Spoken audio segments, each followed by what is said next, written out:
الحمد لله رب العالمين والصلاة والسلام على خاتم الأنبياء والمرسلين وعلى آله وأصحابه ومن تبعهم بإحسان إلى يوم الدين أما بعد۔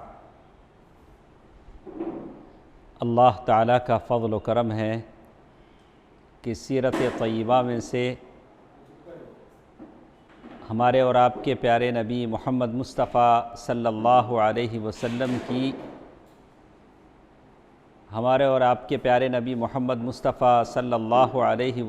کی مکی زندگی ہم ختم کر چکے ہیں،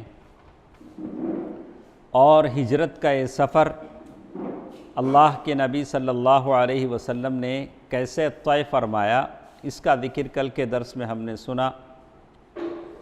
اس چرواہے کی بکری کا دودھ نکالنا، پھر معبد رضی اللہ عنہا کے گھر اللہ کے نبی صلی اللہ علیہ وسلم اور آپ کے ساتھیوں کا قیام کرنا، اور پھر سراقہ بن مالک رضی اللہ عنہ ان کا آپ کا پیچھا کرنا، یہ ساری باتیں کل کے درس میں ہمارے ساتھ تھیں۔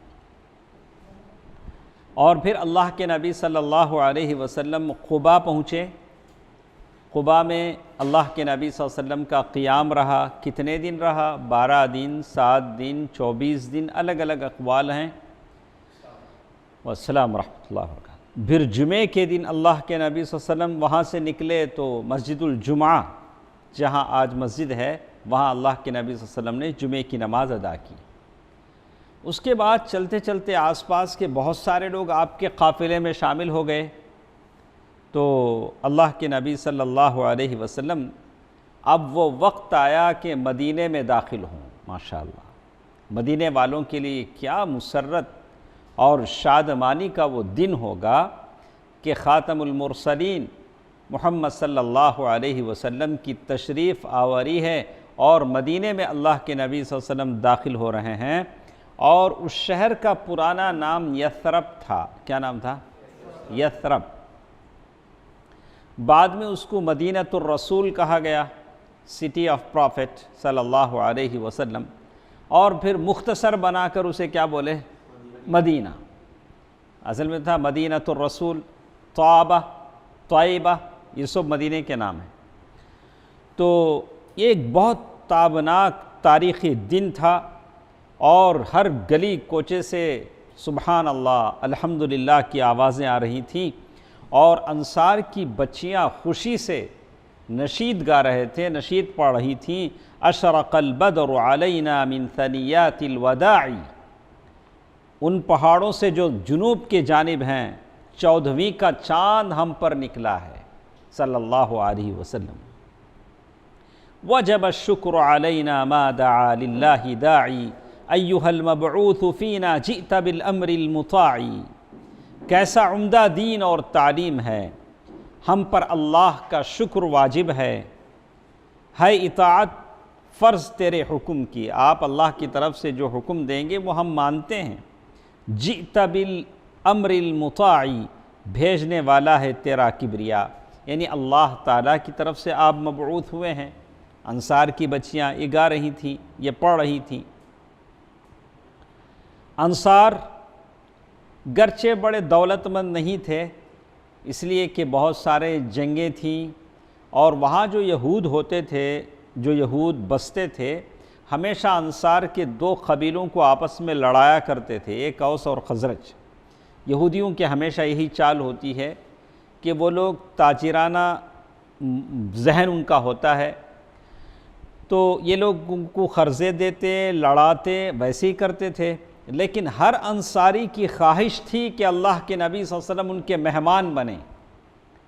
ہاں، اگر آپ وہاں ہوتے تو کیا کرتے؟ انصار بھائی کیا کرتے؟ ثنا بھائی، اگر اللہ نے آپ کو یہ موقع دیا ہوتا تو آپ بھی یہی کرتے۔ تو انصار کی یہی تڑپ تھی کہ اللہ کے نبی صلی اللہ علیہ وسلم ان کے مہمان بنیں، اور ہر کوئی آتے اور آپ کی اونٹنی کی نکیل پکڑ لیتے، رسی پکڑ لیتے کہ اللہ کے نبی صلی اللہ علیہ وسلم میرے گھر آئیں، مہمان بنیں۔ اور یہی کہتے کہ آپ پورے لوگوں کے ساتھ ہمارے گھر آ جائیں، مگر آپ صلی اللہ علیہ وسلم فرماتے کہ اونٹنی کی راہ چھوڑ دو، یہ میری جو اونٹنی ہے اسے چھوڑ دو، وہ اللہ تعالیٰ کی طرف سے اسے حکم ہے، جہاں وہ بیٹھے گی وہ گھر والا میرا میزبان ہوگا، میں اس کا مہمان ہوں گا۔ اور اونٹنی چلنے لگی، اونٹنی مسلسل چلتی رہی، اس مقام پر پہنچ کر بیٹھی جہاں آج مسجد نبوی ہے، وہاں پہنچ کر بیٹھی، لیکن آپ نیچے نہیں اترے، اونٹنی سے نیچے نہیں اترے، یہاں تک کہ وہ اٹھ کر اور تھوڑی دور گئی، پھر مڑ کر دیکھنے کے بعد پلٹ کر آئی، پھر پہلی جگہ آ کر پھر بیٹھ گئی۔ اونٹنی پھر وہاں سے اٹھی، تھوڑی دور آگے گئی، پھر پلٹی، پھر آ کر وہاں بیٹھ گئی۔ اس کے بعد اللہ کے نبی صلی اللہ علیہ وسلم اونٹنی سے اترے۔ یہ آپ کے ننیہال والوں کا محلہ بنو نجار کا محلہ تھا، بنو نجار کا محلہ تھا، اور یہ بس توفیق الہی تھی، کیونکہ آپ ننیہال کے ہاں قیام کر کے ان کی عزت افزائی کرنا چاہتے تھے کہ کہاں قیام ہے اللہ کے نبی صلی اللہ علیہ وسلم کا، ان کے نانی کے محلے میں۔ آج بھی بچوں کو زیادہ محبت دادی سے ہوتی ہے نانی سے ہوتی؟ ہاں بولو سنا بھائی، ہاں نانی سے۔ دادی گھر ضرور بچے جاتے ہیں، لیکن ایسے جاتے ہیں جیسے کانٹوں پہ ہوں، ہاں جتنا جلد ہو سکے کام نمٹا کے نکل جاتے ہیں، لیکن نانی گھر جب جائیں ماشاءاللہ تھکتے نہیں، وہاں سے جلد چھوڑنے کو راضی نہیں ہوتے۔ کیوں عمران، صحیح ہے نا؟ ماشاءاللہ، ہاں بہرحال دونوں برابر ہیں، دونوں برابر ہیں۔ تو بات کہنے کی یہ تھے کہ اللہ کے نبی صلی اللہ علیہ وسلم، یہ اللہ کے نبی صلی اللہ علیہ وسلم کا ننیہال، تو اس کا مطلب یہ ہوتا ہے کہ اکثر بچے جب آنکھ کھولتے ہیں تو سب سے پہلے وہ کسے دیکھتے ہیں؟ نانی کو دیکھتے ہیں، اسی کی گود میں پلتے ہیں، تو ایک طرح سے والہانہ شغف، محبت بچوں کی کس سے ہو جاتی ہے؟ نانی سے ہو جاتی ہے۔ تو کہا کہ اب بنو نجار کے لوگ آئے، آ کر اللہ کے نبی صلی اللہ علیہ وسلم کو لے جانے لگے، لیکن ابو ایوب انصاری رضی اللہ تعالی عنہ، انہوں نے لپک کر اللہ کے نبی صلی اللہ علیہ وسلم کا کجاوا اٹھا لیا، اونٹنی کا جو کجاوا تھا جس پر بیٹھتے ہیں وہ اٹھا لیا اور اپنے گھر لے کر چلے گئے۔ اس پر رسول اللہ صلی اللہ علیہ وسلم نے فرمایا کہ آدمی اپنے کجاوے کے ساتھ ہے، آدمی کیا ہے؟ اپنے کجاوے کے ساتھ ہے، میرے اونٹ کا کجاوا کون لے گئے ہیں؟ ابو ایوب انصاری، اور رضی اللہ عنہ، مجھے ان کے ساتھ جانا ہی ہے، مجھے ان کے ساتھ جانا ہی ہے۔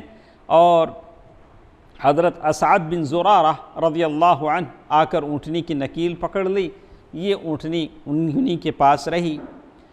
تو اللہ کے انس بن مالک رضی اللہ تعالیٰ عنہ فرماتے ہیں کہ نبی صلی اللہ علیہ وسلم نے فرمایا، اب میری اونٹنی جہاں بیٹھی ہے یہاں سے کس کا گھر سب سے زیادہ قریب ہے؟ تو ابو ایوب انصاری رضی اللہ تعالیٰ عنہ نے کہا کہ اے اللہ کے نبی، میرا، اے اللہ کے رسول، میرا گھر سب سے قریب ہے، یہ رہا میرا مکان، یہ رہا میرا دروازہ۔ کیا تڑپ ان کی تھی کہ اللہ کے نبی صلی اللہ علیہ وسلم کے گھر کے مہمان بنے۔ آپ نے صلی اللہ علیہ وسلم نے فرمایا کہ جاؤ میرے قیلولہ کے لیے جگہ تیار کرو۔ تو معلوم یہ ہوتا ہے کہ وہ قیلولہ کا وقت تھا۔ قیلولہ کسے بولتے ہیں؟ دوپہر کے وقت تھوڑی دیر کے لیے سستانے کے لیے جو لیٹ جاتے ہیں وہ قیلولہ ہے۔ ہاں، شیطان ہے جو قیلولہ نہیں کرتا۔ تو ہم لوگوں کو کیا کرنا چاہیے؟ تھوڑی دیر قیلولہ کرنا چاہیے، لیکن قیلولہ اتنا لمبا نہ ہو کہ عصر کی نماز چھوٹ جائے، تھوڑا مختصر ہی صحیح قیلولہ کرنی چاہیے۔ کہتے ہیں اللہ کے نبی صلی اللہ علیہ وسلم نے ان سے کہا کہ ہمارے لیے قیلولہ کی جگہ تیار کرو۔ انہوں نے عرض کیا کہ آپ دونوں حضرات تشریف لے چلیں۔ ابو بکر رضی اللہ تعالیٰ عنہ سے کہا کہ آپ بھی لے چلیں، اللہ تعالیٰ برکت دے۔ اس کے بعد تو معلوم یہ ہوتا ہے کہ اللہ کے نبی صلی اللہ علیہ وسلم مدینہ پہنچ کر کس کے گھر میں ہیں؟ ابو ایوب انصاری رضی اللہ تعالیٰ عنہ کے گھر میں۔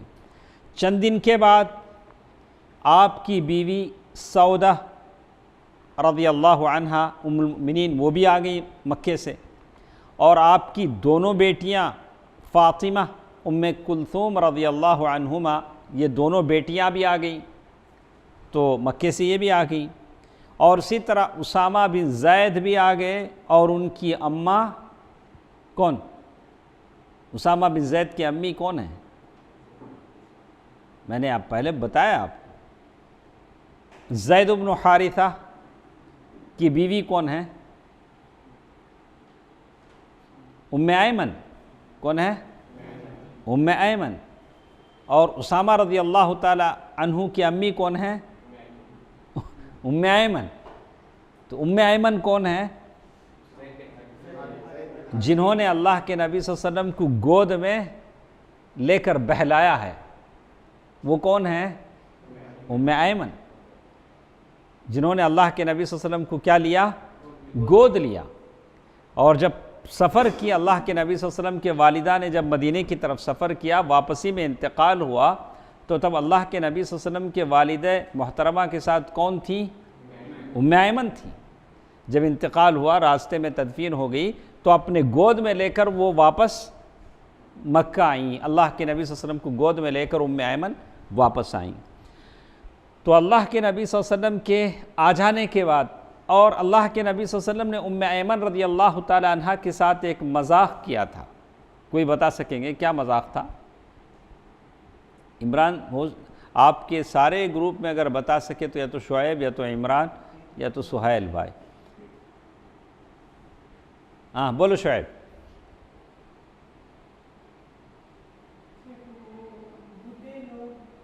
ہاں نہیں، ویسے یہ تو ہے کہ یہ اونٹنی مانگنے آئی تھیں، تو اس وقت کیا تھا؟ میں اونٹنی نہیں، اونٹنی کا بچہ دوں گا۔ انہوں نے کہا کہ میں بچہ لے کے کیا کروں؟ بولا نہیں، بچہ ہی دوں گا۔ بولا کہ نہیں، بچہ لے کے کیا کروں؟ بولا کہ جو بھی اونٹنی ہے وہ کسی کا بچہ ہی ہے۔ تو بہرکیف ایسی ہی روایتیں آتی ہیں۔ تو یہ ہے ام ایمن رضی اللہ عنہا، بڑی لمبی عمر انہوں نے پائی۔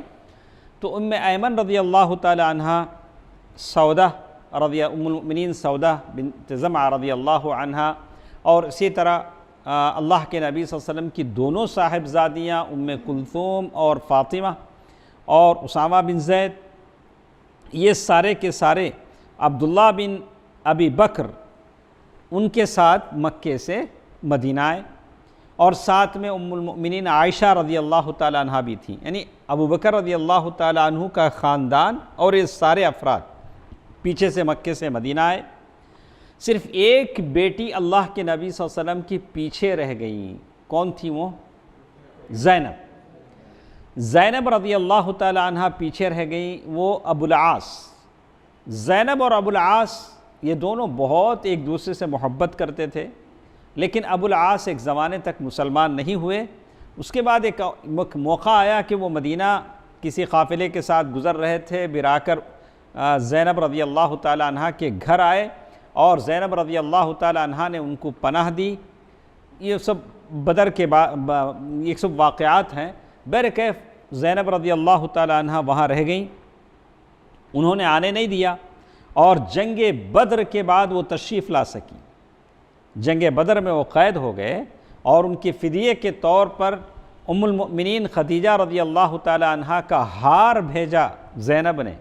اللہ کے نبی صلی اللہ علیہ وسلم نے اس ہار کو دیکھا، پھر ان کو چھوڑ دیا بغیر فدیے کے، اس وعدے پر کہ وہ زینب کو کیا کریں گے؟ بھیج دیں گے۔ تو جنگ بدر کے بعد اللہ کے نبی صلی اللہ علیہ وسلم کی بیٹی دوبارہ مکے سے مدینہ پہنچ سکی۔ تو یہ سارے لوگ تھے جو اللہ کے نبی صلی اللہ علیہ وسلم کے مدینہ پہنچنے کے بعد آئے۔ اس کے بعد ام المؤمنین عائشہ رضی اللہ تعالی عنہ فرماتی ہیں کہ رسول اللہ صلی اللہ علیہ وسلم مدینہ تشریف لائے، تو مدینہ پہنچنے کے بعد کچھ صحابہ کرام کو بخار آ گیا۔ ان میں سے ابو بکر صدیق رضی اللہ تعالی عنہ تھے، بلال رضی اللہ تعالی عنہ تھے، اور ام المؤمنین عائشہ رضی اللہ تعالی عنہ فرماتی ہیں کہ جب میں عیادت کے لیے گئی، اپنے ابا کو دیکھنے کے لیے گئی، تو میں نے کہا کہ ابا آپ کا کیا حال ہے؟ پھر میں نے بلال رضی اللہ تعالیٰ عنہ سے پوچھا کہ اے بلال آپ کا کیا حال ہے؟ وہ فرماتی ہیں جب حضرت ابوبکر کو بخار آتا تو یہ شعر پڑھتے، کل امرئ مصبح فی اہل مصبح فی اہلہ والموت ادنی من شراک نعلہ۔ ابوبکر رضی اللہ تعالیٰ عنہ یہ شعر پڑھتے، ہر آدمی سے اس کے اہل کے اندر صبح بخیر کہا جاتا ہے۔ ہر آدمی کو لوگ اس کے گھر والے کیا بولتے ہیں؟ یعنی خیریت دریافت کرتے ہیں، حالانکہ موت اس کے جوتے کے بیلٹ سے زیادہ قریب ہے۔ اس کے شو کا جو بیلٹ ہوتا ہے جس پہ ڈورا باندھتے ہیں، جو تسمہ ہوتا ہے، اس سے زیادہ موت کیا ہے؟ اس کے قریب ہے۔ اور دوسری طرف بلال رضی اللہ تعالی عنہ بخار کی شدت جب بڑھ جاتی تو وہ اشعار کہنے لگتے، الا لیت شعری هل ابیتن لیلۃ بواد وحول اذخر وجلیل وهل اردن یوما میاہ مجنۃ وهل یبدون لی شامۃ وطفیل۔ تو بلال رضی اللہ تعالی عنہ یہ شعر کہتے کہ اے کاش ایک رات میں مکے میں گزارتا۔ کیا یاد آنے لگا ان کو؟ مکہ چھوڑ کے مدینہ آ گئے ہیں، لیکن یاد کس کی آ رہی ہے؟ مکے کی۔ کاش ایک رات میں مکے میں گزارتا اور میں مکے کی وہ وادی میرے اطراف اذخر اور جلیل گھاس ہو۔ وہ دو گھاسیں ہیں جو مدینے میں اگتی ہیں، مکے میں، ایک اذخر ہے اور دوسری جلیل وہ گھاس ہے، اور میں وہ مجنہ جو جگہ ہے وہاں کے پانی کے چشمے پر جاتا اور میں ان دو پہاڑوں کو دیکھ سکتا، شامہ اور طفیل، یہ دونوں پہاڑ ہیں مکے کے، وہ دونوں پہاڑ بھی ایک بار میں دیکھ سکتا۔ یہ اشعار تھے جو بلال رضی اللہ تعالی عنہ کے۔ تو اللہ کے نبی صلی اللہ علیہ وسلم کے پاس ام المؤمنین عائشہ رضی اللہ تعالی عنہ گئیں اور بتایا کہ دونوں کی حالت ایسی ہے، ابو بکر کی اور کس کی؟ بلال رضی اللہ عنہ کی۔ تو اللہ کے نبی صلی اللہ علیہ وسلم نے اللہ تعالیٰ سے دعا فرمایا کہ اے اللہ ہمارے نزدیک مدینے کو اسی طرح محبوب کر دے جیسے مکہ محبوب تھا۔ مکہ جیسے ہمارے لیے محبوب تھا، مدینے کی محبت بھی ہمارے دل میں کیا کر دے؟ ویسے بٹھا دے، یا اس سے بھی زیادہ، اور مدینے کی فضا کو صحت بخش بنا دے، اور اس کے صاع اور مد غلے کے پیمانوں میں برکت عطا فرما۔ صاع اور مد غلہ ماپنے کے آلے ہیں، سیر سواسر، اس میں برکت عطا فرما دے، اور یہ جو بخار ہے مدینے کا اس کو جحفہ ایک مقام ہے وہاں پھیر دے، مدینے سے نکال کر مقام جحفہ میں پہنچا دے۔ اللہ تعالیٰ نے آپ کی دعا سن لی اور سارے مدینے کے حالات بدل دے۔ یہاں تک جو باتیں ہم نے سنی ہیں شروع سے لے کر آخر تک، یہاں تک اللہ کے نبی صلی اللہ علیہ وسلم کی حیات طیبہ کی یہ قسم اور اسلامی دعوت کا ایک عہد، ایک دور، یعنی مکی دور پورا ہو جاتا ہے، مکے کا ایک سارا دور پورا ہو جاتا ہے، تو ایک دوسرے دور میں مسلمان داخل ہوتے ہیں، وہ ہے مدنی زندگی۔ وہ کون سی زندگی ہے؟ مدنی زندگی۔ اور مدنی زندگی کو آپ اگر دیکھنا چاہیں تو 3 مراحل پر اسے تقسیم کریں گے۔ مدنی زندگی کتنے مراحل میں تقسیم ہے؟ 3 مراحل ہیں۔ پہلا مرحلہ مدینے میں اللہ کے نبی صلی اللہ علیہ وسلم مدینے میں کتنے سال رہے ہیں؟ مدینے میں، مکے میں پوچھ رہا ہوں۔ 13۔ یہ مدینے میں؟ ہاں تو کتنے سال ہوئے؟ نہیں، نبوت کا بول رہے ہیں، نبوت کے بعد کی۔ تو اللہ کے نبی صلی اللہ علیہ وسلم مدینے میں جو 10 سال کا عہد جو رہا، 10 سالہ مدنی عہد جو تھا، اسے 3 حصوں میں تقسیم کیا گیا۔ پہلا حصہ ہے جس میں فتنے ہیں، اضطرابات ہیں، پریشانیاں ہیں، اور اندر سے رکاوٹیں کھڑی کی جا رہی ہیں، اور باہر سے دشمنوں کی مکاریاں ہیں، اور دشمن یہ کوشش میں ہے کہ مدینے میں جو مسلمان ہیں ان کو صفحہ ہستی سے مٹا دیں۔ تو مدینے کے 10 سالہ دور کا پہلا جو عہد ہے، پہلا جو زمانہ ہے، وہ فتنوں کا زمانہ ہے، اور یہ زمانہ چلتا ہے صلح حدیبیہ یعنی ذی قعدہ 6 سن ہجری پر ختم ہو جاتا ہے۔ تو معلوم یہ ہوا کہ شروع کے 6 سال بس ایک بیس بنانے میں لگے۔ مخالفتیں تھیں، اضطرابات تھے، فتن اور طرح طرح کی تخریب کاریاں تھیں، اور مسلمانوں کے خلاف بہت سارے پلاننگ تھے۔ شروع کے کتنے سال؟ جب تک کہ صلح حدیبیہ تک۔ دوسرا مرحلہ جس میں کافروں کے ساتھ مسلمانوں کی صلح ہوتی ہے۔ صلح کا معنی کیا ہے؟ پیس ایگریمنٹ کافروں کے ساتھ ہوتا ہے، اور یہ مکہ فتح ہونے کے بعد 8 سن ہجری پر ختم ہو جاتا ہے۔ یہ وہ وقت ہوتا ہے کہ جب دنیا کے سارے بادشاہوں کو اسلام کی دعوت پہنچائی جاتی ہے۔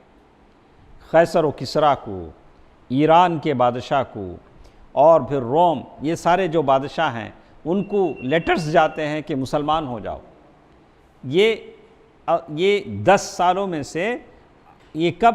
یہ 8 سن ہجری تک۔ اب کتنے سال باقی ہیں؟ آخر کے 2 سال۔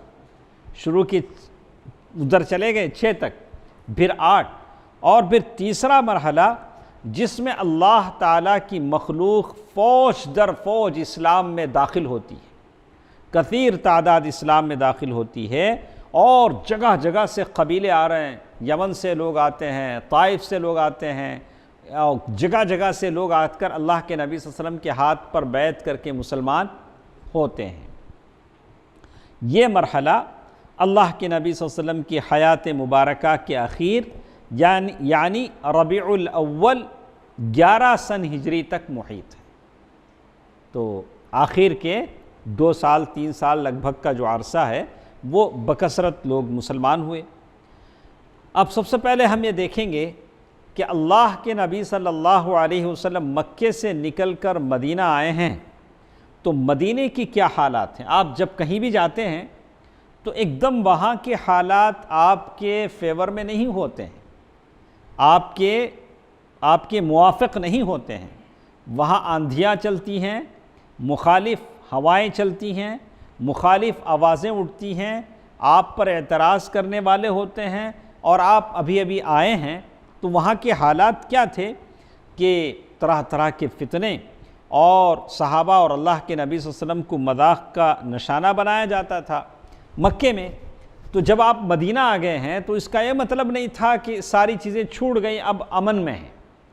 اب مطلب یہ تھا کہ آپ ایک نیا سوسائٹی، نیا معاشرہ، نئی کمیونٹی بنائیں۔ کہاں بنائیں گے؟ مدینے میں۔ مدینے میں یہ مدنی زندگی میں جو آپ نیا معاشرہ تشکیل دیں گے، اس کے لیے بہت ساری باتیں آپ کو برداشت کرنی پڑے گی۔ اب ہر مسلمان، ایک آدمی تو معاشرہ نہیں بنائیں گے، اللہ کے نبی صلی اللہ علیہ وسلم کا ساتھ دینا ضروری ہے۔ ہر مسلمان اس میں حصہ لے، اس معاشرے کے بنانے میں، اس کی پختگی میں، اس کی حفاظت میں سب کو کوشش کرنی ہے۔ اور اب نئے معاشرے کی بنانے کی جو قیادت باغ ڈور کس کے ہاتھ میں تھی؟ کون بنائے گا یہ نیا معاشرہ؟ اللہ کے نبی صلی اللہ علیہ وسلم، اللہ کے رسول صلی اللہ علیہ وسلم کے زیر قیادت یہ نیا معاشرہ بنے گا جو مدینے میں ہوگا، مدینے سے پھیلے گا، اور ساری کائنات میں اس کی کرنیں جلیں گی، اور اس کی شعاعیں چمکیں گی، اور اس کی آبیاری کہاں سے ہوگی؟ مدینے سے ہوگی۔ تو قیامت تک جس معاشرے کو چلنا ہے، قیامت تک جس معاشرے کو اپنے اخلاق، اپنی عادات، اطوار اور شریعت کے مطابق بنائی گئی یہ معاشرہ ہے، وہ کتنا مضبوط ہونا چاہیے۔ اس لیے کہ کب تک اس کو چلنا ہے؟ قیامت تک چلنا ہے۔ لیکن مدینے میں اللہ کے نبی صلی اللہ علیہ وسلم کو 3 طرح کے قوموں سے معاملہ سابقہ درپیش تھا۔ اللہ کے نبی صلی اللہ علیہ وسلم جس ماحول میں رہ کر ایک معاشرہ بنانا چاہتے تھے، 3 طرح کے لوگ ان میں تھے، جن میں سے ہر ایک کی حالات ایک دوسرے سے الگ الگ تھے۔ جیسے مدینے میں جو سب سے پہلے جو لوگ تھے، آپ کے ساتھ رہنے والے آپ کے پاک باز صحابہ کرام، اور وہ ممتاز جماعت تھی، ان میں ابو بکر بھی تھے، علی رضی اللہ تعالیٰ عنہ بھی تھے، اور بہت سارے صحابہ اکرام جو آپ کے ساتھ تھے۔ یہ ایک ٹیم تھی جو اللہ کے نبی صلی اللہ علیہ وسلم کے ساتھ تھی۔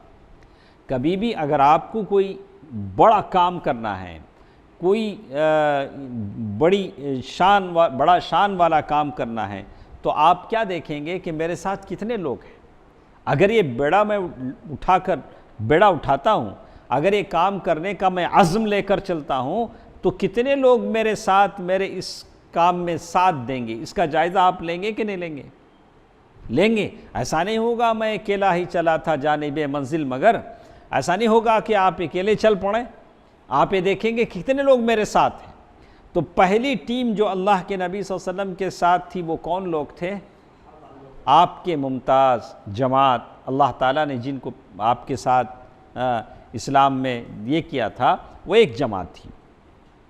دوسری جماعت مدینے کے جو پرانے اور اصلی قبائل سے تعلق رکھنے والے مشرکین، جو ابھی تک ایمان نہیں لائے تھے، اور تیسری ٹیم تھی یہود۔ وہ الگ الگ بٹے ہوئے تھے، بنو نذیر، بنو قینقاع، بنو قریظہ، الگ الگ تھے۔ تو کتنے لوگ تھے؟ 3۔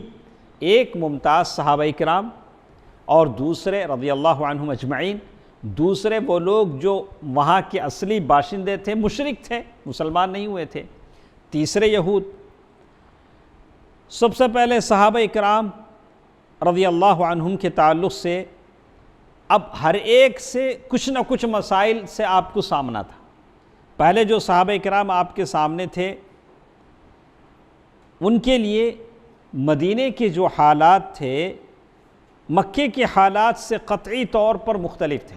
آپ کے ساتھ جو صحابہ مدینے میں آئے تھے، اب مکے کے حالات الگ تھے، مدینے کے حالات تھے۔ مکے میں اگرچہ ان کا کلمہ ایک تھا، اگر ان کے مقاصد بھی ایک تھے، مگر وہ مختلف گھرانوں میں بکھرے ہوئے تھے۔ مکے میں کیا تھا؟ سارے مسلمانوں کا کلمہ ایک تھا، سب کا مقصد اعلاء کلمت اللہ تھا، لیکن مکے میں ان کے قبیلے الگ الگ تھے، ایک صحابی ایک قبیلے سے، ایک صحابی ایک قبیلے سے۔ اور مکے میں صحابہ مجبور تھے، کمزور تھے، ان کے پاس کوئی اختیار نہیں تھا، سارا اختیار دشمنوں کے ہاتھ میں تھا۔ لیکن کہتے ہیں مدینے میں جب یہ صحابہ آئے تو خود معاملات ان کے ہاتھ میں تھا۔ معاملات کیا تھے؟ صحابہ کے ہاتھ میں تھے، ان پر کسی کا تسلط نہیں تھا، مدینے میں کسی کا تسلط نہیں تھا۔ تو اب صحابہ کرام کے لیے وقت آیا تھا کہ وہ اپنے سے طے کریں، شریعت میں اللہ کے نبی صلی اللہ علیہ وسلم کی اطاعت کرتے ہوئے، ان کے احکام و فرامین کے مطابق چلتے ہوئے، کہ کیسے تجارت کی جائے، کیسے کمائی کی جائے، کیسے سیاست ہو، کیسے حکومت ہو، اور صلح و جنگ کے جو مسائل ہیں، اور حلال کیا ہے، حرام کیا ہے، عبادات کیا ہیں، اخلاق کیا ہیں، یہ سارے مسائل کون ان کو سمجھائیں گے؟ اللہ کے نبی صلی اللہ علیہ وسلم۔ تو یہ چیز مکے میں نہیں تھی نا، یہ مدینے میں یہ سارے مسائل تھے۔ اب وقت آ گیا تھا کہ مسلمان ایک نئی سوسائٹی بنائیں، ایک نیا معاشرہ بنائیں جس میں یہ سارے مسائل ہوں، اور اسی کے لیے انہوں نے یہ ساری مصیبتیں برداشت کی تھیں۔ اب سوسائٹی یا معاشرہ جو بنتا ہے، یہ ایک دن میں نہیں بنتا، ایک دن میں بنتا گیا، اس کے لیے بہت ساری محنتیں کرنی پڑتی ہیں۔ 1 سال بھی ہو سکتا ہے یا اس سے لمبا عرصہ بھی ہو سکتا ہے، بہت لمبا وقت جاتا ہے۔ تو کہتے ہیں اسی لیے اللہ تعالیٰ اپنے نبی صلی اللہ علیہ وسلم پر وقتاً فوقتاً آیات اتارتے تھے، کیسے ایک معاشرہ بنائیں، وہاں کیسے حدود کا نفاذ ہو، کیسے احکام ہو، کیا چیز حلال ہے، کیا چیز حرام ہے، کب نمازیں پڑھنی چاہیے، زکوٰۃ کتنی دینی چاہیے۔ قرآن مجید کی آیتیں نازل ہوتی تھیں، اور اللہ تعالیٰ پیارے نبی صلی اللہ علیہ وسلم کی رہنمائی کرتے تھے۔ جیسے اللہ تعالیٰ نے کہا هُوَ الَّذِي بَعَثَ فِي الْأُمِّيِّينَ رَسُولًا مِّنْهُمْ يَتْلُو عَلَيْهِمْ آيَاتِهِ وَيُزَكِّيهِمْ وَيُعَلِّمُهُمُ الْكِتَابَ وَالْحِكْمَةَ وَإِن كَانُوا مِن قَبْلُ لَفِي ضَلَالٍ مُّبِينٍ۔ وہی ہے جس نے امیوں میں خود انہی کے اندر سے ایک رسول بھیجا جو ان پر اللہ تعالیٰ کی آیات کی تلاوت کرتا ہے اور انہیں پاک و صاف کرتا ہے۔ کون؟ رسول۔ اور انہیں کتاب و حکمت سکھاتا ہے، اور یہ لوگ یقیناً کھلی گمراہی میں تھے۔ اور صحابہ کرام ایسے تھے، جب آیتیں نازل ہوتی تھیں بڑے غور سے سنتے تھے۔ جیسے ہی قرآن مجید کی آیتیں نازل ہوتی تھیں ان کا ایمان کیا ہوتا تھا؟ بڑھ جاتا تھا۔ ان کا ایمان کیا ہوتا تھا؟ بڑھ جاتا تھا۔ وَإِذَا تُلِيَتْ عَلَيْهِمْ آيَاتُهُ زَادَتْهُمْ إِيمَانًا، جب ان پر قرآن مجید کی آیتیں تلاوت کی جاتی ہیں تو وہ ان کے ایمان کو بڑھا دیتی ہیں۔ قرآن کی تلاوت آدمی کے ایمان کو کیا کرتی ہے؟ بڑھا دیتی ہے۔ تو بہرحال ایک بہت بڑا مسئلہ تھا جو رسول اللہ صلی اللہ علیہ وسلم کو مسلمانوں کے تعلق سے درپیش تھا، اور بڑے پیمانے پر یہی دعوت اسلامیہ اور رسالت محمدیہ کا مقصود بھی تھا، اور یہ کام آہستہ آہستہ ہو رہا تھا۔ اللہ کے نبی صلی اللہ علیہ وسلم مدینے میں ہیں، یہ ایک اسلامی معاشرے کا بیس بنا رہے ہیں، ایک اسلامی معاشرے کو تشکیل دے رہے ہیں۔ ایک اور بات جو ہمارے ساتھ ہے، سب سے پہلے 3 لوگوں میں سب سے پہلے کون تھے؟ صحابہ کرام۔ صحابہ کرام کی کچھ باتیں ہم نے سنی، لیکن اسی کے ساتھ ساتھ یہ تھا کہ صحابہ کرام میں جو لوگ تھے 2 طرح کے لوگ تھے۔ کیا سنا بھائی؟ مدینے میں جو لوگ تھے کتنے تھے؟ 2۔ یہ کچھ وہ لوگ تھے جن کا اپنا مکان تھا، اپنی تجارت تھی، اپنے باغیچے تھے، کھجور کے باغات تھے۔ جیسے ایک وہ جو خود اپنی زمین، اپنے مکان، اپنے اموال کے اندر رہ رہے تھے، ان کے بارے میں ان کو زیادہ فکر نہیں تھی، جیسے ایک آدمی سکون سے اپنے گھر میں رہتا ہے۔ یہ انصار کا گروہ تھا۔ کون تھے وہ؟ انصار، یعنی مدینے کے جو اصلی مسلمان، اصلی لوگ تھے وہ انصار تھے۔ ان کی اپنی دولت تھی، اپنے گھر تھے، اپنا گھر بار تھا، اپنے کھجور کے باغات تھے، اور ان میں آپس میں انصار میں بھی کیا تھا؟ بڑی عداوتیں تھیں آپس میں ان کی بھی کیا تھیں؟ اس لیے کہ اوس اور خزرج دونوں کو ملا کر کیا بولتے ہیں؟ انصار۔ اوس اور خزرج ان دونوں قبیلوں کو ملا کر آپ کیا کہیں گے؟ انصار۔ انصار کی خود آپس میں عداوتیں تھی۔ دوسری طرف ایک اور ان کے ساتھ تھے مہاجرین۔ یہ کہاں سے آئے تھے؟ مکے سے آئے تھے۔ یہ مہاجرین تھے جو ان ساری سہولتوں سے محروم تھے۔ ان کا اپنا کوئی کاروبار نہیں تھا مدینے میں، ان کی کوئی تجارت نہیں تھی، ان کے پاس کوئی اپنا گھر بار نہیں تھا۔ یہ تو بس لٹ کر پٹ کر اپنی جان بچا کر، ایمان بچا کر مکے سے مدینہ آئے تھے۔ یہ مہاجر تھے۔ ان کے پاس نہ رہنے کے لیے کوئی ٹھکانہ تھا، نہ پیٹ پالنے کے لیے کوئی کام تھا، نہ سرے سے کسی قسم کا کوئی مال جس پر ان کی معیشت کا ڈھانچہ کھڑا ہو سکے۔ اور یہ جو مہاجر آئے تھے مکے سے مدینہ، ان کی تعداد بھی زیادہ تھی۔ ایسا نہیں تھا کہ چلو 150 تھے، ان کی تعداد بھی زیادہ تھی، اور دن بدن اضافہ ہو رہا تھا، اس لیے کہ مکہ چھوڑ کر لوگ کہاں آ رہے تھے؟ مدینہ آ رہے تھے۔ اور اللہ کے نبی صلی اللہ علیہ وسلم کا اعلان بھی تھا کہ جو کوئی اللہ اور اس کے رسول پر ایمان رکھتا ہے وہ مکہ چھوڑ کر کہاں آ جائے؟ مدینہ آ جائے۔ سارے لوگ مدینہ آ رہے تھے، اور مدینہ ایسی بستی تھی جہاں کوئی بڑی دولت تھی، نہ آمدنی کے ذرائع وسائل تھے، وہاں بھی کچھ نہیں تھا۔ تو یہ ہوا کہ مدینے کا جو اقتصادی توازن تھا وہ بگڑ گیا، ان بیلنس ہو گیا۔ لوگ بڑھ گئے، مدینے میں ایسے کوئی انکم سورسز نہیں تھے کہ لوگ کما سکیں، کھا سکیں۔ انصار کا تو اپنا حال تھا، لیکن مہاجرین کے لیے معاملہ مشکل تھا۔ اس میں سے اور ایک بات بھی کیا ہوئی،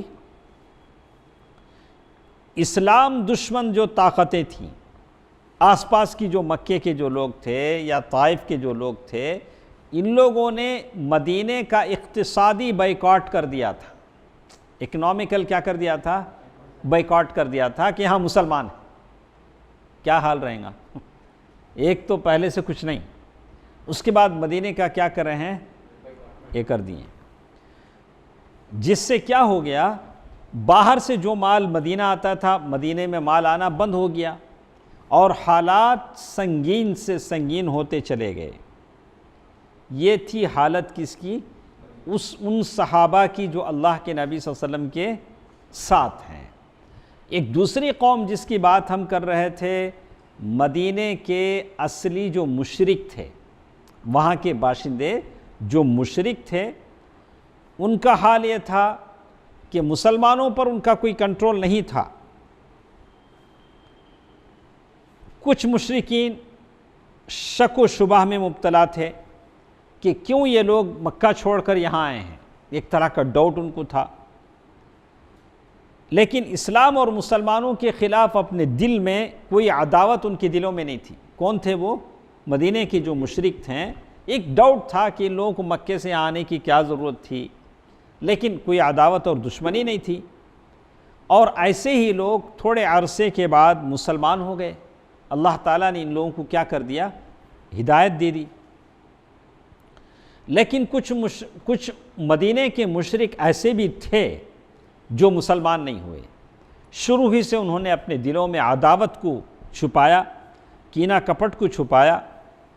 تو اس میں سب سے بڑا جو آدمی تھا مدینے کا، جو سردار منافقوں کا، عبداللہ بن ابی بن سلول۔ کون تھا وہ؟ عبداللہ۔ نام نہیں، نام کتنا پیارا ہے، عبداللہ۔ تو نام پہ مت جائیں، ہاں نام ہو سکتا ہے بڑا پیارا ہو، لیکن آدمی کیا ہونا چاہیے، عقیدہ اچھا ہونا چاہیے۔ نام بڑے بڑے ہو سکتے ہیں، علامۃ الدہر، فرید الدہر، فخر زماں، کچھ لوگ بڑے بڑے لقب لگاتے ہیں نام پر، لباس پر۔ تو اصل چیز جو دیکھنی ہے کیا ہونی چاہیے، آدمی کا عقیدہ ہے، اور دل میں کیا ہے یہ تو ہم جان نہیں سکتے ہیں، لیکن اس کے الفاظ سے پتہ چلے گا۔ باقی معاملہ کس کے حوالے ہے، اللہ سبحانہ و تعالیٰ کے حوالے ہے۔ تو ان میں جو سب سے بڑا یہ تھا عبداللہ بن ابی بن سلول، جس کے بارے میں ایک اللہ کے نبی صلی اللہ علیہ وسلم کے مدینہ آنے سے پہلے ایک جنگ ہوئی، جنگ بعاث۔ اس جنگ میں بہت زیادہ جانوں کی ہلاکت ہوئی۔ تو اوس اور خزرج جو انصار کے دونوں قبیلے ہیں، اس بات پر اتفاق کر چکے تھے کہ اب مدینے کا بادشاہ عبداللہ بن ابی بن سلول ہوگا، نامنیٹ ہو چکا تھا۔ اب مدینے کا کنگ کون ہوگا، اس کے تاج پوشی کی تیاری ہو رہی تھی۔ کیسا تاج پہنانا، سیپیوں کا تاج بنا جا رہا تھا، اس کا جو کراؤن ہے اس کا تاج کیا ہو رہا تھا۔ اتنے میں کون آ گئے مدینہ، کیا اس کا یہ رہیں گا، کیا اس کے جذبات رہیں گے، کیسی دشمنی اس کے دل میں رہیں گی، آپ خود سوچ کے دیکھیے۔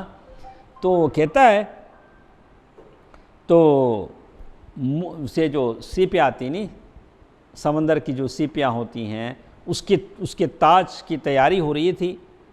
تو یہ شخص مدینے کا بادشاہ ہونے والا تھا۔ اچانک اللہ کے نبی صلی اللہ علیہ وسلم آ گئے، اسی لیے عبداللہ بن ابی بن سلول کو احساس تھا کہ اس کی بادشاہت چھین لی گئی، اس کی بادشاہت کیا ہو گئی، چھین لی گئی۔ لیکن اس کے دل میں عداوت چھپی رہی، حسد چھپی رہی، دشمنی چھپی رہی۔ لیکن جنگ بدر تک اس نے دیکھا کہ حالات میرے موافق نہیں، لوگ مسلمان ہوتے جا رہے ہیں، جنگ بدر کا موقع آ رہا ہے، تو اس وقت مرتا کیا نہ کرتا کیا ہو گیا، وہ بھی مسلمان ہو گیا۔ جنگ بدر کے وقت کیا ہو گیا، عبداللہ بن ابی بن سلول بھی کیا ہو گیا، مسلمان ہو گیا، لیکن دل سے نہیں، لیکن کیا ہو گیا، مسلمان ہو گیا۔ اوپر مسلمان تھا لیکن در پردہ کیا تھا، کافر تھا۔ جب بھی رسول اللہ صلی اللہ علیہ وسلم اور مسلمانوں کے خلاف کسی شرارت کا موقع ملتا تو وہ ہرگز نہ چوکتا، اگر کوئی چانس مل جاتا ضرور فائدہ اٹھاتا، کوئی نہ کوئی شوشہ چھوڑتا اسلام کو، اللہ کے نبی صلی اللہ علیہ وسلم کو بدنام کرنے کے لیے۔ اب عبداللہ بن ابی بن سلول اکیلا نہیں تھا، اس کے ساتھ ایک ٹیم تھی۔ یہ ٹیم کون؟ بادشاہ کی منسٹری۔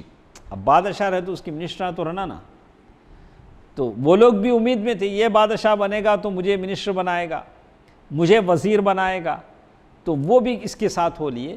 تو یہ منافقوں کا ایک ٹولہ تھا، منافقوں کی ایک جماعت تھی جو کس کے ساتھ تھی؟ عبداللہ بن ابی بن سلول کے ساتھ۔ اور اس مقصد کے لیے لوگ نوجوانوں کو گمراہ کرتے، دو چار مل کر جاتے، کسی کو گمراہ کرتے، کچھ ہوتا۔ ایک تیسری قوم، دونوں ہو گئے نہیں، ایک صحابہ کرام ان کی حالت ایسی تھی، دوسرے وہاں کے وہ مشرک جو تھے سیدھے سادے تھے، ان میں سے بعض کیا ہو گئے؟ مسلمان ہو گئے، کچھ مسلمان نہیں ہوئے، لیکن آخری وقت میں بدر کے وقت مسلمان ہوئے، اور ایک ایسا موقع بھی آیا کہ انہوں نے اپنے نفاق کا اظہار کر دیا، وہ منافق کہلائے گئے، منافقوں کی جماعت۔ لیکن ایک جماعت اور بھی یہاں ہمارے ساتھ ہے، یہودیوں کی یہ جماعت ہے۔ یہ لوگ جب رومن امپائر کے زمانے میں ظلم ہونے لگا، وہاں سے بھاگ کر حجاز میں پناہ گزین ہو گئے۔ یہ عبرانی تھے، یہ یہود کیا تھے؟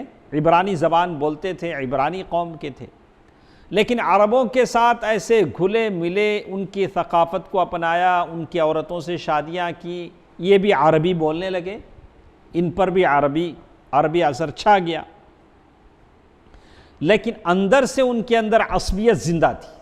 کتنا عرب بولو، کتنی عربی زبان بولو، اندر سے وہ سمجھتے تھے کہ ہم اسرائیلی ہیں۔ یہودی کیا سمجھتے تھے؟ ہم اسرائیلی ہیں۔ اور یہودی اپنی قومیت پر فخر کرتے تھے اور عربوں کو حقیر سمجھتے تھے، بولا یہ عرب حقیر ہے اور ہم لوگ بہت بلند ہیں۔ اسی لیے وہ عربوں کو کیا کرتے تھے؟ امی، یہ لوگ بس ایسے ہیں جیسے امی کے پیٹ سے پیدا ہوئے، ان کو کچھ آتا نہیں، ان کو کیا ہے؟ کچھ آتا نہیں، جس کا مطلب ان کے نزدیک یہ تھا کہ یہ بدو ہیں، وحشی ہیں، رذیل ہیں، العیاذ باللہ، پسماندہ، بیکورڈ ہیں، اور اچھوت ہیں۔ اچھوت کی معنی انٹچبلٹی، کیا؟ چھونا نہیں۔ جیسے یہاں ہندوستان میں تھا نہیں، وہ نچلی قوم کا اگر کسی بڑے بستی میں چلا جاتا، برہمن ذات کے، اس سے بھی جاتا، تو وہ گھنٹی بجاتے جاتا، بھئی ہمارے یہاں پھٹ جائیے، کہ ایسا نہ ہو کہ ٹکر نہ ہو جائے۔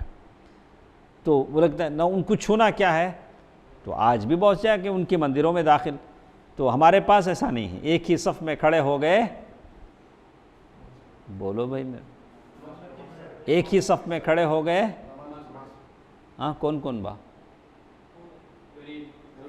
ایک ہی صف میں کھڑے ہو گئے محمود و ایاز، نہ کوئی بندہ رہا نہ کوئی بندہ نواز۔ محمود، ایاز، یعنی مالک اور آقا، وہ ان کا غلام تھا، دونوں کیا ہو گئے؟ ایک ہی صف میں کھڑے ہوتے ہیں، نہ کوئی بندہ رہا نہ کوئی بندہ نواز۔ سارے یہ بات ہمارے پاس ہے، ہمارے پاس یہ طبقاتی نظام، یہ جنگ ہمارے پاس نہیں ہے کہ یہ الگ ہے، یہ ہمارا پاس، یہ پٹھان ہے، یہ شیخ ہے، یہ نوایتی ہے، یہ دکنی ہے، یہ ساری چیزیں ہمارے پاس نہیں ہیں۔ ہمارے پاس تو بس ایمان ہے، ایمان ہے جس کے معیار پر لوگ جانچے جاتے ہیں، جس کے معیار پر لوگوں کے فیصلے اللہ تعالیٰ کے پاس سنے جاتے ہیں۔ اذا صلحت صلح الجسد کلہ، جب وہ ایمان دل میں اتر جاتا ہے تو سارے معاملات سدھر جاتے ہیں۔ پھر اس کے بعد وہ کہتے ہیں، اور وہ لوگ یہود یہ کہتے تھے کہ عربوں کا مال ان کے لیے مباح ہے، عربوں سے ہم جیسے چاہے دھوکہ دے کے مال لے سکتے ہیں، اللہ ہم کو نہیں پوچھے گا، جتنا بھی دھوکہ دو عربوں کو، اللہ ہم کو نہیں پوچھے گا۔ قالوا لیس علینا فی الامیین سبیل، یہ عربوں کو ہم جو بھی دھوکہ دو، اللہ ہم سے اللہ کے پاس پوچھی نہیں ہوگی، یعنی امیوں کا مال کھانے میں ہماری پکڑ نہیں ہے۔ لیکن یہودی تھے، ان کے پاس اتنا دین اس زمانے میں نہیں تھا۔ ان کے پاس دین کتنا تھا مدینے میں، کیا کیا کرتے تھے دیکھیں، فال نکالتے تھے۔ دین کا معیار ان کے پاس کیا تھا یہودیوں کا؟ فال نکالتے تھے، جادو کرواتے تھے۔ جادوگر ہونا بولے تو آج کہاں جانا، بہت سارے لوگ بولتے ہیں وہ کون سا جادوگر اچھا جادو کرتا اس؟ ہمارے پاس مشہور ہیں، ایک خاص اسٹیٹ ہے، میں نام نہیں لینا چاہتا، تو وہاں کی اسٹیٹ کے جادوگروں کو خدمات لوگ لیتے ہیں العیاذ باللہ، حالانکہ یہ کفر ہے، بڑے گناہوں میں سے ہے، السبع الموبقات، یہ بڑے گناہوں میں سے ہے، کرنا اور جادو کرنا اور کروانا کیا ہے؟ کفر ہے۔ لیکن لوگوں کو معلوم ہے کون سا جادوگر اچھا جادو کرتا ہے، ان کو بتانا چاہیے کہ یہ سب کفر ہے، یہ باتیں، یہ چیزیں کفر ہیں۔ تو وہ زمانے میں یہ یہودی مشہور تھے جادو کرنے، اور اللہ کے نبی صلی اللہ علیہ وسلم پر جس نے جادو کیا لبید بن العاصم، وہ یہودی تھا، وہ اور اس کی بیٹیوں نے جادو کیا۔ کہا کہ بس یہ لوگ اس کام کے لیے مشہور تھے، اور جھاڑ پھونک یہ سارے کام وہ کرتے تھے، اور سمجھتے تھے کہ ہم یہ ساری چیزیں ہم ہی کو آتی، کسی کو نہیں آتا۔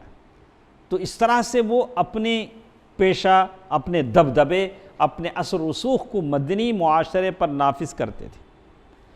اور یہودیوں کی ایک عادت ایسی تھی کہ یہ کمانے کے فنون میں بڑے مہارت رکھتے تھے۔ آج بھی ہماری سوسائٹی میں ایک قوم ہے دولت کمانے میں کافی ماہر ہے، کیسے بھی کمائے گی، آپ کی جسم سے آپ کا خون چوس کر ہی صحیح کمائے گی، ایسی ایک قوم ہمارے پاس بھی۔ تو کہا کہ یہ یہود وہ اس زمانے میں تھے جو دولت کمانے میں بہت ماہر تھے، غلے، کھجور، شراب، کپڑے کی تجارت انہی کے ہاتھ میں تھی، یہ سارے بزنس وہی کرتے تھے، اور یہ لوگ غلے، کپڑے، شراب باہر سے منگاتے تھے، اور کھجور، یہ ساری کاروبار ان کے ہاتھ میں تھا، اور یہ عربوں کو بیچتے، اور سب سے زیادہ ان کا بزنس ایک تھا سود خوری۔ سود خوری بولے تو یہ قوم ہمارے پاس بھی اس کے لیے مشہور ہے۔ یہ یہودیوں بھی اس زمانے میں کیا تھا، ان کے پاس بھی تھا۔ یہ کیا کرتے تھے، عرب کے جو شیوخ ہوتے ہیں یا قبیلے کے جو سردار ہوتے تھے، سودی قرضے پر بڑا بڑا اماؤنٹ ان کو دیتے، قبائل کے جو بڑے بڑے لیڈرز ہوتے ان کو سود پر پیسہ دیتے، اور وہ لوگ لے کر کیا کرتے، وہ پیسہ اپنی تعریف میں خرچ کرتے، شراب پی لیتے، جو بھی آیا اسے اٹھا کے دے دیا، اسے اٹھا کے دے دیا، بے دریغ خرچ کرتے۔ اب قرض ادا نہیں کر پاتے تو ان کی زمینیں، کھیتیاں اور باغات وغیرہ گروی رکھ لیتے۔ آج بھی ایسی ہوا، لوگوں نے لے لیے لاکھوں کروڑوں روپئے، اور بالآخر یہ ہوا کہ اپنے گھروں سے محروم ہو گئے۔ بسا اوقات جن گلیوں میں مسلمان بستے تھے ساری گلیاں خالی ہو گئیں، بس اسٹریٹ کا نیم رہ گیا کہ یہ مسلمان کی گلی ہے، لیکن پوری گلی میں ایک گھر مسلمان کا نہیں، ایک گھر مسلمان کا۔ ایسا کیوں ہوا؟ حد سے زیادہ رسم و رواج، اخراجات، شان و شوکت کا مظاہرہ، ایک شادی پر اتنا سارا خرچ کہاں سے لائے گا؟ وہیں سے لاتا ہے، دکان پہ جا کے کھڑا ہو جاتا ہے اور لیتا ہے وہاں، اور پھر یہ ہوتا ہے کہ یہ نوبت آتی ہے۔ تو کہا کہ اس زمانے میں ایسے ہوتا تھا۔ اور ایک چیز ان یہودیوں کے تعلق سے بتایا کہ چند سال گزرتے گزرتے ان کے گھروں، باغات کے یہ لوگ مالک ہو جاتے ہیں، ان کے نام وہ چیزیں ہو جاتی۔ اسی طرح یہود جو مدینے میں تھے، سازشوں، جنگ و فساد کی آگ بھڑکانے میں بڑے ماہر تھے، کچھ بھی کر کے لڑا دیتے تھے آپس میں، ایسی باریکی سے آپس میں دشمنی کے بیج بوتے، ایک دوسرے کے خلاف اکساتے کہ لوگوں کو محسوس بھی نہیں ہوتا تھا، آپس میں لڑاتے تھے۔ اور تھوڑا جنگ سرد پڑتی تو پھر کیا کرتے، پھر آپس میں لڑاتے، پھر جنگ بھڑک اٹھتی، اور یہ لوگ ضرورت پڑے تو سود پر ہتھیار دیتے، قرضہ دیتے ان کو، تم کو ہتھیار ہونا لو، تم کو پیسے ہونا لو، لڑو، لڑاتے، ان کا کام تھا سود۔ اسی لیے کہتے ہیں اس طرح وہ لوگ دوہرا نفع کماتے۔ تو یہ کون تھے مدینے کے؟ کتنا برا تھا، لیکن ایک طرف سے کمائی بھی ہو جاتی تھی، لڑائی بھی ہو جاتی تھی، خود مزے میں رہتے تھے، سامنے والے کو لڑاتے تھے۔ یہودی مدینے میں جو لوگ یہود تھے ان کے 3 مشہور قبیلے تھے. کیا عمران صاحب؟ اس کو آپ اچھی طرح یاد کر لیں، اس لیے کہ آگے چل کر جب آئے گا تو آپ کہیں کنفیوز نہ ہوں. اس کو اچھی طرح یاد کر لیں، ہم بس کرتے ہیں انشاءاللہ. تو یہود کے جو قبیلے تھے وہ 3 قبائل تھے. وہ کون سے تھے؟ ایک بنو قینوقا. بنو قینوقا یہ خزرج کے حلیف تھے اور ان کی آبادی مدینہ کے اندر زیادہ تھی، یہی زیادہ تعداد میں تھے بنو قینوقا. بنو نضیر یہ ایک قبیلہ تھا. بنو قریظہ یہ ایک قبیلہ تھا. یہ 3 قبیلے مدینہ میں بستے تھے. اور یہ اسلام، ظاہر ہے یہود اسلام کے خلاف ہمیشہ کیسے رہے ہیں، ان کے دلوں میں بغض و حسد، عداوت ہمیشہ رہی ہے. اور تو مطلب یہ تھا کہ فطری بات ہے کہ ان یہودیوں سے اس کے سوا کیا توقع ہو سکتی تھی کہ وہ اسلام سے دشمنی کریں، کیونکہ اللہ کے نبی صلی اللہ علیہ وسلم ان کے نسل سے نہیں تھے، ان کے نسل سے نہیں تھے اور ان کو عصبیت تھی، نسلی عصبیت تھی. پھر اسلام کی دعوت کیا تھی؟ اسلام کیا سکھاتا تھا؟ دلوں کو جوڑنے کی بات سکھاتا تھا، آپس میں نہیں لڑنا. اگر لوگ نہیں لڑیں گے تو یہودیوں کی تجارت کیسے چلے گی؟ یہودی کیا چاہتے تھے؟ لوگ لڑیں، غریب ہو جائیں، ہم ان کو سود پر پیسہ دیں. ہم ان کو کیا کریں؟ سود پر پیسہ دیں. تو کبھی میں سوچتا ہوں اگر ہمارے زیادہ ہم لوگ جو دیکھتے ہیں، ہمارا علاقہ رائے پیٹا ہے، یہاں کے لوگ اگر سود پر پیسہ لینا چھوڑ دیں تو ان کی حالت کیا ہوگی؟ کبھی ایسا سوچتا ہوں.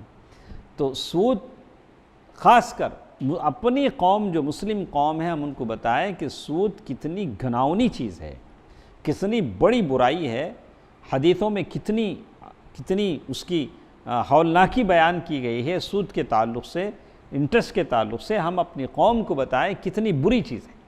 لیکن اس کے لیے ہمیں چاہیے کہ ہم اپنی قوم کو اس کا ایک بدل دیں، اور اس کا بہترین بدل ہو سکتا ہے بیت المال. بیت المال کا نظام ہے جہاں سے غریبوں کی ضرورتیں پوری کی جا سکیں تاکہ وہ سودی قرضہ لینے پر کیا نہ ہوں، مجبور نہ ہوں. اسلام بس یہ سکھاتا ہے کہ مسلمان متحد رہیں، تمام معاملات میں امانت داری برتیں، پاکیزہ اور حلال مال کھانے کا پابند بناتا ہے. تو اس کا مطلب یہ ہوگا کہ اب مدینے میں لوگ آپس میں لڑیں گے نہیں. ایسی صورت میں جب لڑیں گے نہیں تو یہودیوں کے پنجے سے آزاد ہو جائیں گے، لہٰذا ان کی تجارت کیا ہو جائے گی؟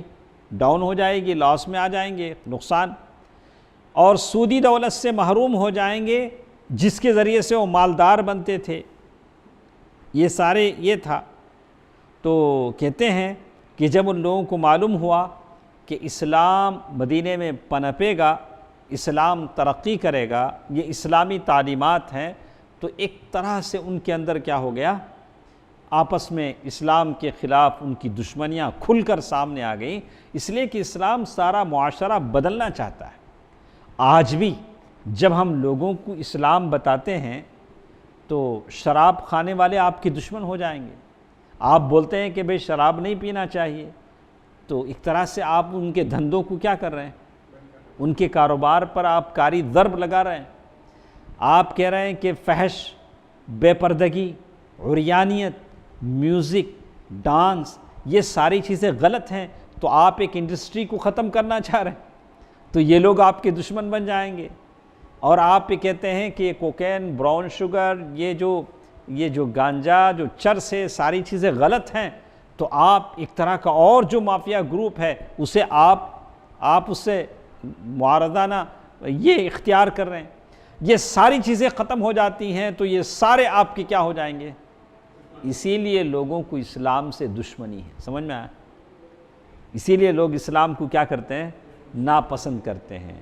اس لیے کہ اسلام عفت، پاک دامنی، حیا کی باتیں بتاتا ہے. انشاءاللہ کچھ اور باتیں ہمارے ساتھ ہیں کل کے درس، مطلب آئندہ پیر کو انشاءاللہ پھر ہمارے ساتھ درس میں شریک رہیں.